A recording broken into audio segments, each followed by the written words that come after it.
Let's do this. What it is, guys, it is your boy Samoan Fan 101, and today in this video we are going to be reviewing Doctor Strange. Now, last time I reviewed Captain America Civil War, thought it was fucking amazing. What do I think of Doctor Strange? Well, I think I might need to check my pants because it's very wet. Fuck. Oh no, that's... I'm sorry. You guys don't deserve that. Continuing on, okay, so Doctor Strange. Funny story about Doctor Strange is that he's got a strange penis. No, I need to shut the fuck up.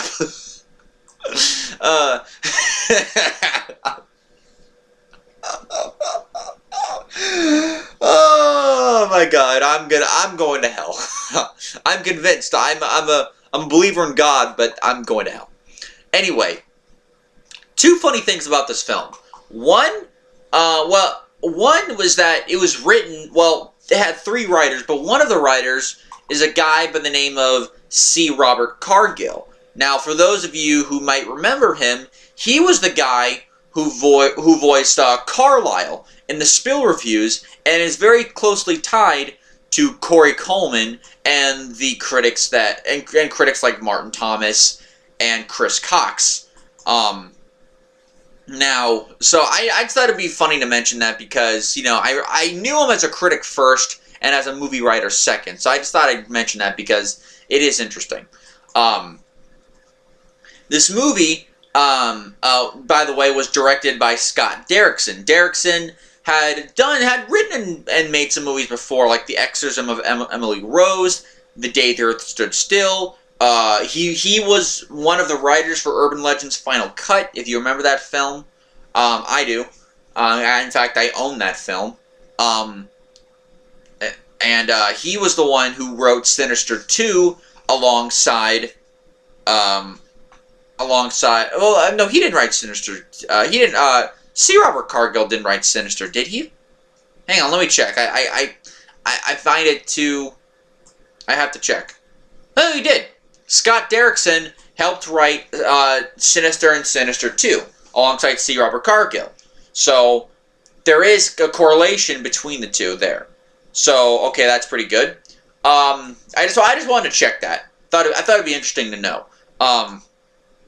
Anyway, it was directed by Scott Derrickson and written by Derrickson, Cargill, and a guy named John Spates, or I don't know how you say his name. But the funny thing about the story is the guy who plays Doctor Strange, Benedict Cumberbatch. Apparently, when Marvel Studios originally was going to film Doctor Strange, apparently Benedict Cumberbatch was actually doing another role at around the same time, and there was a scheduling issue. So instead of actually replacing the actor like they've done before, in certain cases, people who were working on the film like, no, you need to delay this film because that's how much trust and faith we have in this guy, and as it turned out, it worked out absolutely amazingly well. So, after getting all that shit out of the way, what's the story of this film? We start out, for once without a flashback, we start out in a place called Kathmandu, where a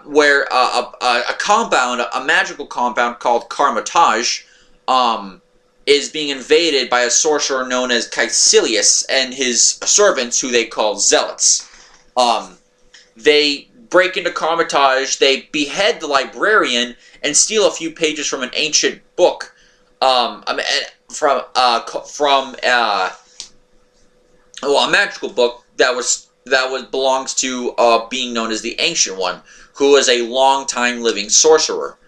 Who basically has taught everyone at Kamar-Taj, including Caecilius. The Ancient One pursues, she tracks down, or should I say she hunts down Caecilius and his people, but he and most of his followers escape. Meanwhile, so that's how the movie starts.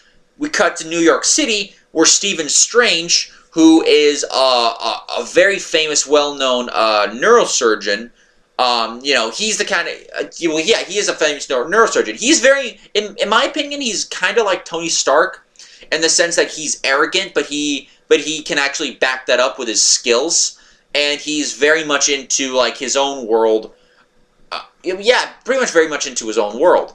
Um, and obviously roundly mocks other people that I guess he thinks lesser of him or do other things. Now, what happens to him is that he gets into a serious car accident after looking over a possible case that he wants to work on, and apparently a fellow surgeon, and his hands get all fucked up. Basically, his hands, has like severed nerves and everything, and his surgeon and former lover, Christine Palmer, wants to help him out, but Stephen Strange, he's very much a dick and very much in just a bad place in his life. He pursues various experimental procedures, 7 of them in fact, but nobody is willing to make the risks that Strange himself would make. And he basically nearly bankrupts himself to just the point of oblivion. And also in the process pushing away Christine Palmer because he insults her, and because of his his condition has just gotten to his head.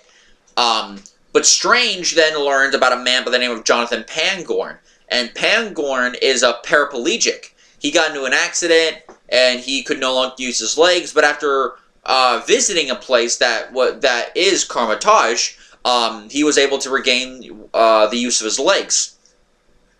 Pangorn tells Strange to Kamar-Taj, where he's eventually led there by Mordo, who is a sorcerer that trains under the Ancient One. The Ancient One, played in this film by Tilda Swinton, tells him about Stephen Strange, about the possible quote-unquote procedures, what Strange thinks to be of the medical variety, and she talks about the magical variety.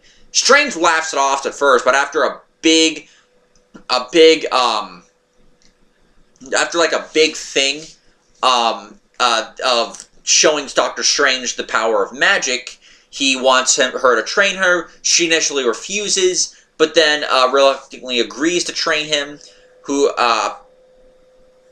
mainly because the arrogance and ambition that Strange had reminds her of Caecilius, and doesn't want to lose someone like Strange, like how she lost Caecilius.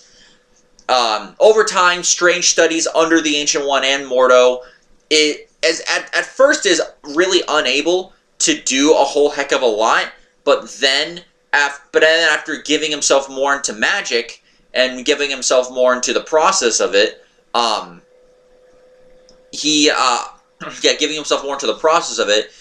he allows himself to immerse himself in the magic, and he immediately becomes almost like a star pupil.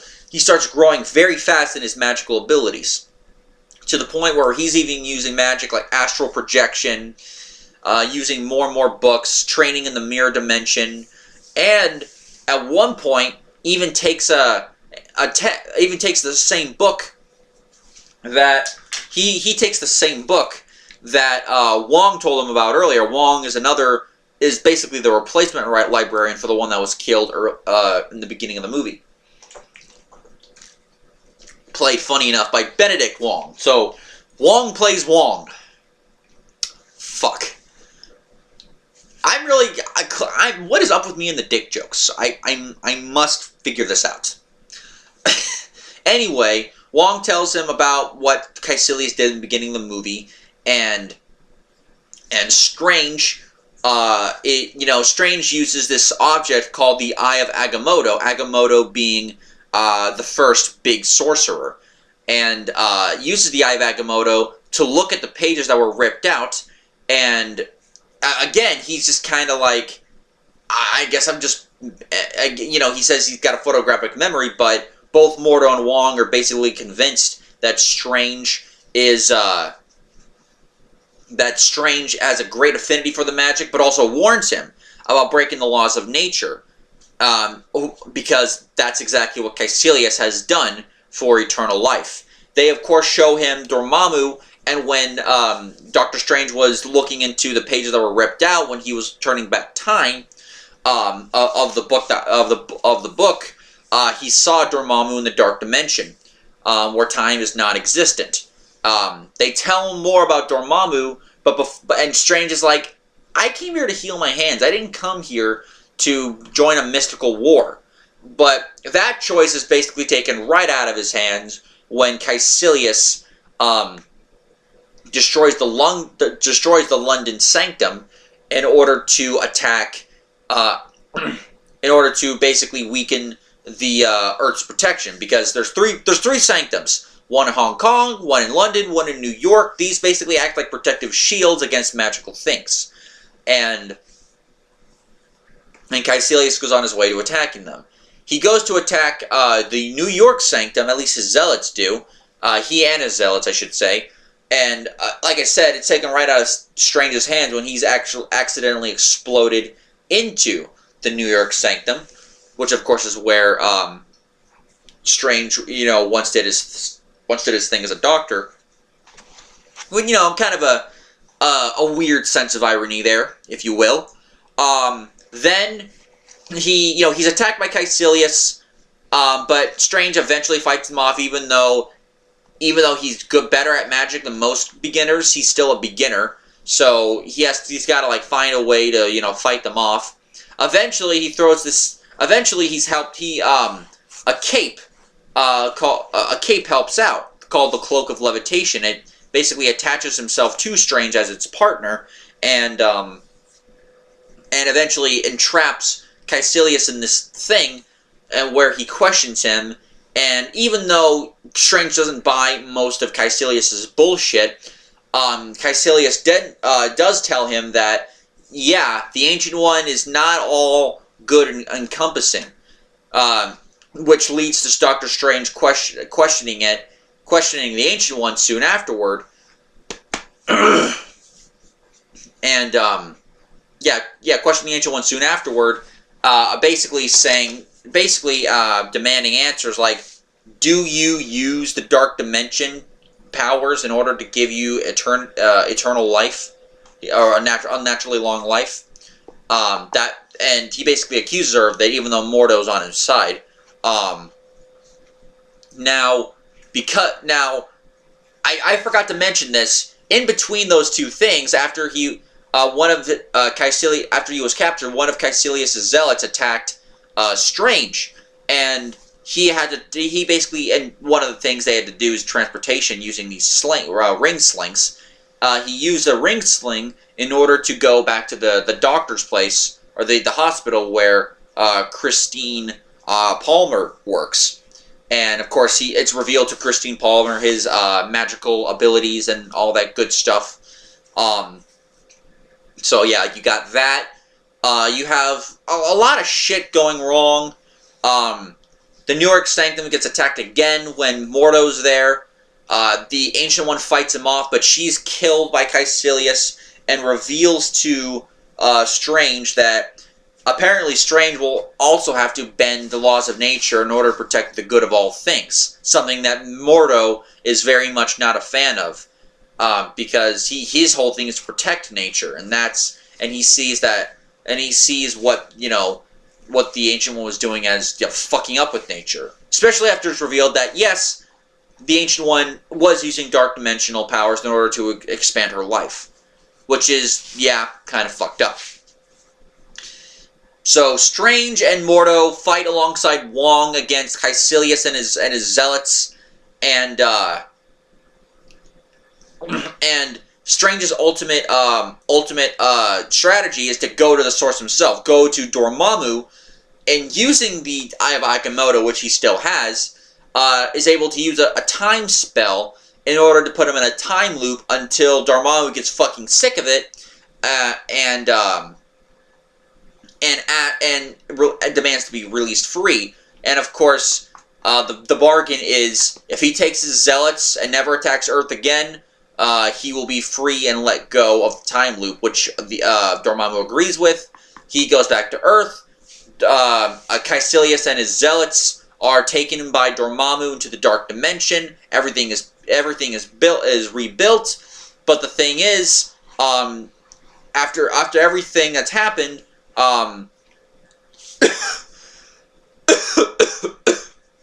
Okay, so that's how long it took for my throat to go out. After everything has happened, Mordo is disillusioned by everything, defying the nature's laws.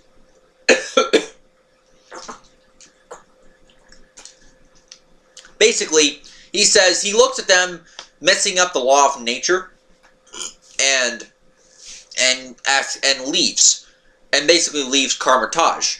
Strange returns to Kamar-Taj. He takes up residence in the New York Sanctum. And before the climax, he did make amends with Christine Palmer and apologize to her. She is not a him, she is a her, and as well as becomes the protector of the Eye of Agamotto, which is revealed by Wong to be an Infinity Stone, and as it was revealed later, the Time Stone, just to be specific. In the mid-credits scene, we get a brief snippet taken from, it was edited more in the movie. We get a brief snippet of Thor Ragnarok, where Doctor Strange agrees to help Thor who has Loki with him in order to find his father Odin. In the post-credits scene, we see Mordo confronting Jonathan Pangborn and steals the mystical energy that he used, telling him that Earth has, quote, too many sorcerers. And, of course, this sets up a Doctor Strange 2, which I think will be if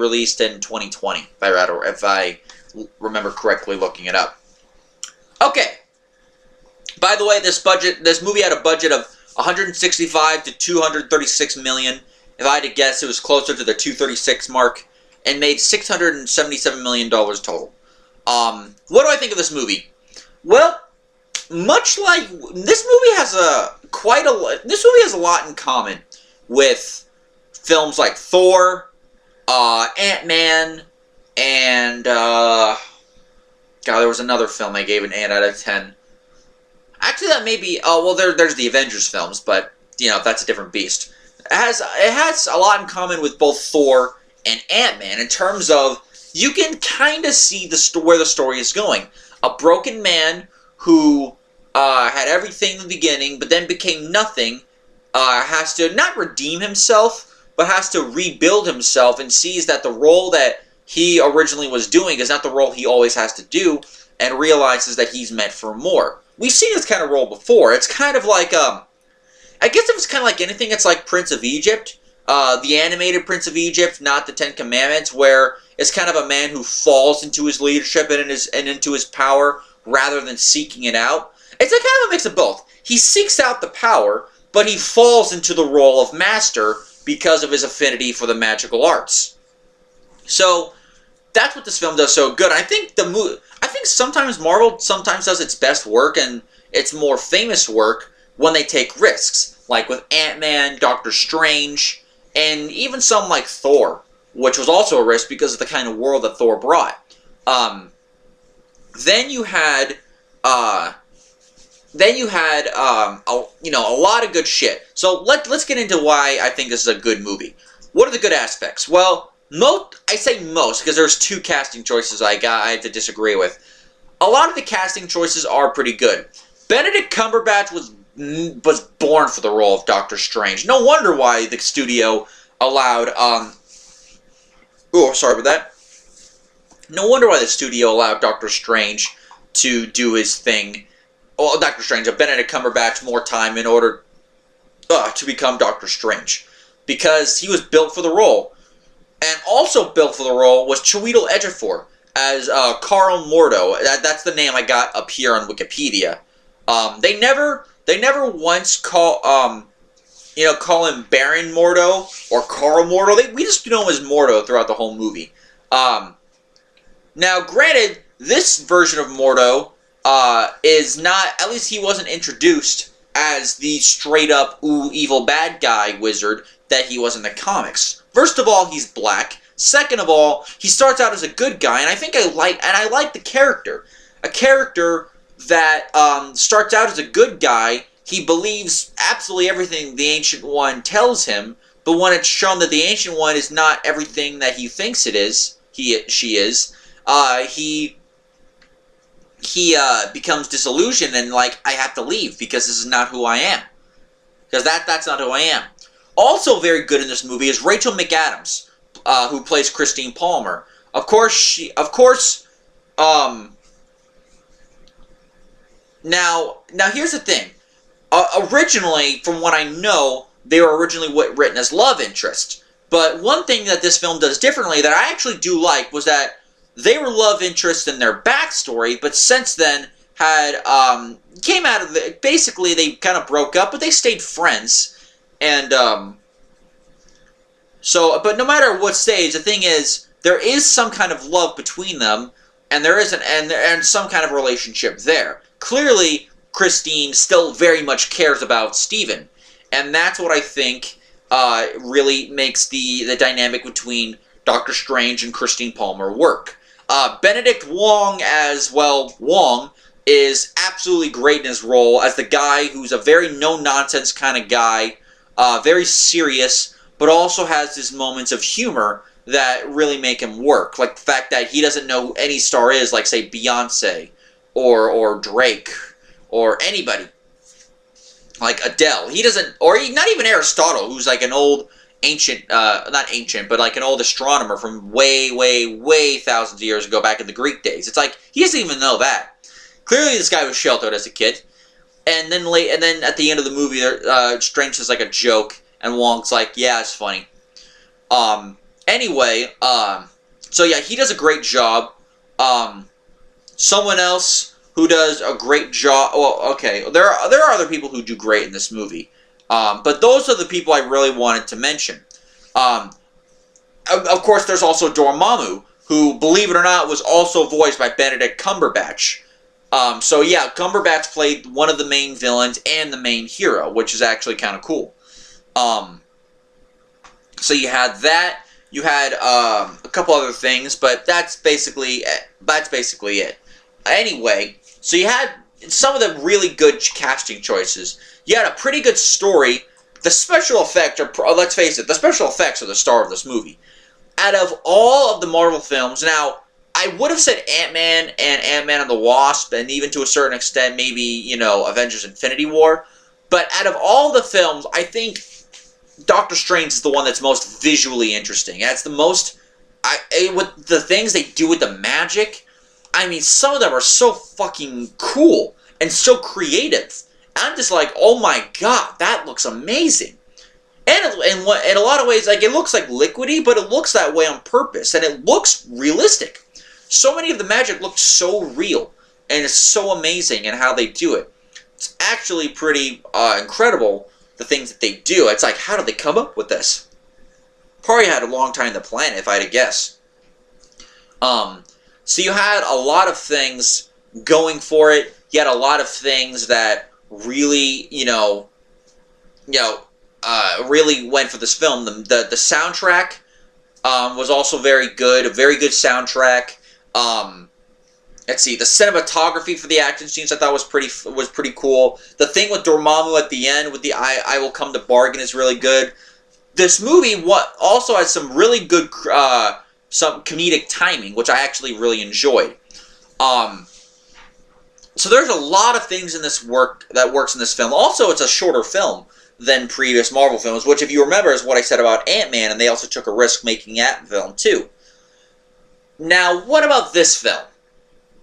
What do I think? Well, here's what I think. This movie has two major problems, and they're both characters.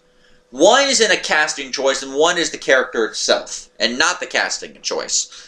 It has to do with the Ancient One and Caecilius. First, let's get the easy one out of the way. Caecilius is a weak villain. Now, granted, he's played by a great actor, Mads Mikkelsen, who, honestly, some people would have said, yeah, he could have been other heroes, but they used him as a villain here. So, and Mads Mikkelsen, his name is just so weird. Mads Mikkelsen was in several films, like Open Your Hearts. He was in the Pusher films. He was in the movie called The Hunt. which he got a lot of acclamation for, awards and all that good shit. He was Galen Erso in Rogue One, which was very cool that he was both the Galen Erso and he was both in both a Star Wars movie and an MCU film in 1 year. So kind of cool for him. But here's the thing about him: his character is so weak. He's very much. I can't believe I'm making this comparison. He reminds me so much. He's like a mix of Ronan and Malekith, and both of them are some of the weaker villains of the MCU. So yeah, there's that. He's got the cool looking. He's got the kind of the coolness factor of Ronan, but like the weakness of Malekith. Basically, Caecilius was a master of the mystic arts who broke away from the Ancient One because he wanted to crave more power. His backstory was apparently he lost his whole family, he lost absolutely everything in his life, and came to the Ancient One to be healed. And instead they made him do a protective sorcerer. Now, so that's one thing. But it's another thing. So yeah, he broke away, but now he's just a regular stock villain. He's not that interesting. He's not as good as Ronan, but not as bad as Malekith. And if you have to compare it to one of those two, then you don't have a really good villain on the hand. The only thing about the character at all that's enjoyable is the comedic timing with certain comedic moments, and that is mostly coming from Mads Mikkelsen. And Mads Mikkelsen certainly tries. I'm gonna say right now, this is not Mads Mikkelsen's fault. He tried his best in the role. It's just that he was playing a very, very weak character. Dormammu, though, was pretty good, but like I said, he was meant to be that way, and is only in the film for maybe all of, what, 2, 3, 4 minutes at best. So you had that. Here's the other thing.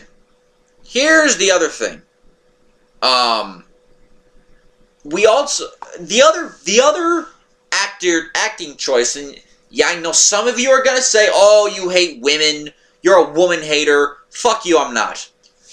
The other thing I didn't like about this film was Tilda Swinton as the Ancient One. That has everything to do with the casting choice and not how the character is written. I'm sorry. I did not buy Tilda Swinton as the Ancient One. I didn't buy it. And not because she's a woman, but because Tilda Swinton, at least not in this film, doesn't have the acting chops to pull off a character this powerful. Tilda Swinton is a good actress, but she's never been the most amazing actress. She's not... For example, if they put Gwendolyn Christie in the role, I think it would have been a little bit better. Because she actually has experience being a kick-ass woman. But in this film, I'm not saying Tilda Swinton doesn't have that. But in this film, I just don't buy her as the Ancient One. It also doesn't help that they changed everything about the character from the original comics. In the original comics, the Ancient One was a Tibetan man. In this film, she's a Celtic woman. Except, here's the thing about it. Even though she's a Celtic woman, nothing about her is Celtic. We don't know. They just threw in the word Celtic in there just to give her a foreign name. Really, she's American. Because she doesn't have any sort of accent whatsoever. She's got an American-based accent. So you might as well, not even throwing in the Celtic part there, just say she was born in Idaho, or born in Oregon or something. That would have made it hilarious, at least. It's like, really? Oregon? Doctor Strange could have made fun of that, or something. Now, going back to the change, then I look at someone like George Takei, because George Takei, he actually ripped on the film a little bit because he said it never needed to be made, the gender choice. All he needed to do was change the location of the Ancient One, because the Ancient One was originally in Tibet, and the reason why they changed it apparently was because China is not a fan of Tibet at all. I mean, at all. And George Takei is like, okay, change the location from Tibet to somewhere else. They changed it to Kathmandu, which is in, hang on a second, Kathmandu is the capital city of Nepal. Kathmandu is in Nepal. They easily could have kept it in Nepal, but, have the gender be the same. Or if you don't want to make it in Tibetan, make it a Chinese, well then again, I guess Wong had the Chinese man down. Make him a Russian man. Make him any kind of guy.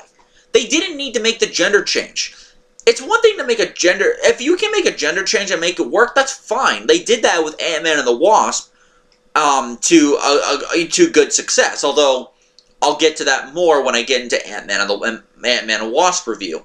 But here's the thing. Even if you wanted to make the gender change, you gotta put someone in there that can command the role. Tilda Swinton, at least in this movie, does not have it. I did not buy her one bit as the Ancient One. And it's not, and the fact that she was bald throughout the movie didn't make it make it work any better. In fact, it actually made it worse. Because she could, I don't know, she could have used her hair as magic or something. I don't know. I'm just thinking, like, why wasn't anybody else the Ancient One? Why wasn't that one guy with the hair and the missing hand? Why wasn't he the Ancient One? That could have been cool. Instead, it was Tilda Swinton. I understand why they did it, but it just didn't work. Her being Kelp, nothing about the actor choice worked. And I'm not blaming Tilda Swinton. It's not Tilda Swinton's fault. I'm gonna say it right now. It's not her fault. It just wasn't the right casting. They needed to choose someone different, and Tilda Swinton just wasn't the person. So those are my two big gripes, and two big gripes equal 2 big points off. Overall, I'm going to give this movie a pretty enthusiastic 8 out of 10. It's a very fun, exciting movie. It's got their training exercise. You could say it's also bogged down by a long origin story, but at the same time, it's also so visually interesting and has all these other things going for it, and the comedy and everything. I'm going to give this an 8 out of 10, and that's my rating. See you next time, guys. I'll see you when I review Guardians of the Galaxy Volume 2, hopefully later today. If not, then tomorrow morning. Until next time, guys, be well, stay safe, have a good day, and until then, see you next time. Comment, like, or subscribe. Comment, like, and or subscribe. Until next time, guys, peace.